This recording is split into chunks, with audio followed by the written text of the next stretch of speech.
سب سے خطرناک نشہ جو ہے خوف ہے، چونکہ 2021 میں خوف کو بڑا مارکیٹ کیا گیا اور بڑا ایڈورٹائز کیا گیا اور ہر جگہ بتایا گیا موت کا خوف ہے، غربت کا خوف ہے۔ یہ خوف تو نیا خوف نہیں ہے نا۔ کیا موت کا خوف پہلے نہیں تھا؟ کیا غربت کا خوف پہلے نہیں تھا؟ گم ہونے کا خوف بھی ہوتا ہے، بعض اوقات میں لاپتہ ہونے کا بھی خوف ہوتا ہے۔ ہمارے ہاں تو بہت سارے خوف پل رہے ہیں۔ ہمارے ہاں جو نوجوان نسل ہے وہ کسی نہ کسی خوف کی زندگی گزار رہے ہیں۔ نوکری نہیں ملی، یہ خوف ان سے جوتے صاف کرواتا ہے۔ یہ خوف ہی تو سب کچھ کرواتا ہے۔ ایک نوجوان انسان جس کی نئی امنگیں، جس کی نئی امیدیں، اس کے نئے خواب، یہ سارے رون دیے جاتے ہیں۔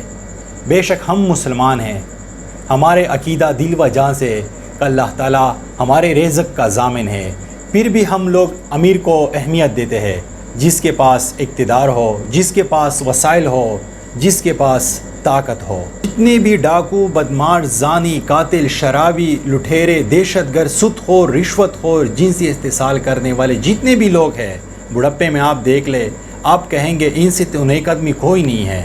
وہ بڑے اعتماد سے کہتا ہے، بے شک ساری جوانی گناہوں میں گزاری لیکن اب توبہ کر لی ہے۔ ایسے توبہ؟ اتنی انسانیوں کی زندگی برباد کرنے کے بعد آپ نے توبہ کر لی 50-60 سال کی عمر میں؟ خوف سے نا، موت کا خوف آ جاتا ہے۔ تمہیں پتہ ہے 60 سال کی عمر میں مرنا ہے، جینا تو نہیں ہے نا۔ اگر میں آپ کو شرط لگا لوں کہ اگر کوئی سائنس ایسے ویکسین بنا لے جسے 60 سال کی زندگی اور بڑھ جائے تو دیکھنا کوئی بھی 60 سال کی عمر میں توبہ نہیں کرے گا، نہ نماز پڑھے گا۔ ابھی تو بہت وقت ہے، ابھی تو میں پیسے کی خاطر لوگوں کو زندگیاں برباد کرتا ہوں۔ جب میں 120 سال کا ہو جاؤں گا تو توبہ کر لوں گا، توبہ کر کے نماز پکڑ لوں گا اور ماتھے پہ محراب ڈالوں گا اور حاجی صاحب کہلانا شروع کر لوں گا۔ حاجی صاحب ہے، بے شک حج حرام کے پیسے سے کیا ہوا ہو، حاجی صاحب ہے، ہم بات نہیں کرنی، بزرگ حاجی صاحب ہے، اور ان کی بڑی عزت کرنا۔ کسی کی عزت کرے خوف سے کرے، کسی کی عزت نہیں کرے تو بھی خوف سے نہیں کرے۔ تو ہمارے نوجوان نسل کو ناکامی کا انتہائی شدید خوف ہے۔ اور انتہائی شدید خوف کیوں ہے؟ کیونکہ جب ہم 1-2-3 دفعہ کسی چیز کو کوشش کرتے ہیں تو ہمارے ارد گرد ہمارے گرانے والے بیٹے ہوتے ہیں۔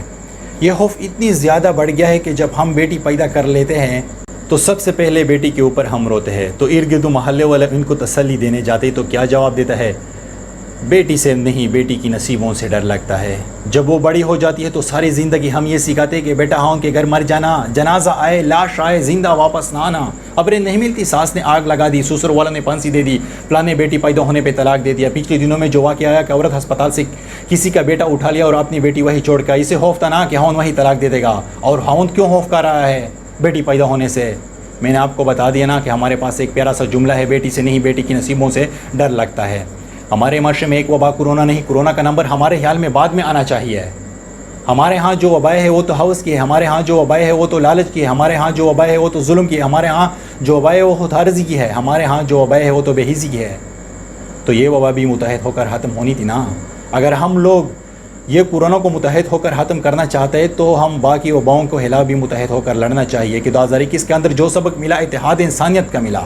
اتحاد انسانیت کا اس لیے ملا کیونکہ سب کو جب موت کا خوف طاری ہو گیا تو سب لوگوں نے ایک دوسرے کا احساس شروع ہو گیا۔